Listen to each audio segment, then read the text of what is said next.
kabayan. Sana hindi siya umalis dito, kabayan.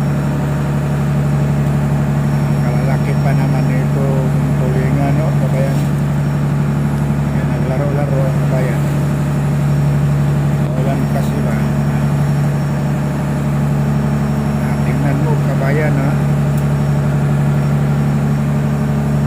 Kita talaga sa video yan, tulingan.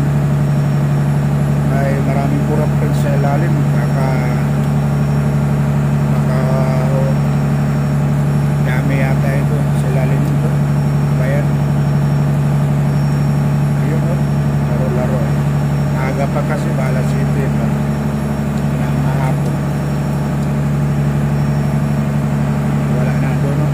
Layo siya. Ayan, no? Kabayan. Nandito na lamang, kabayan,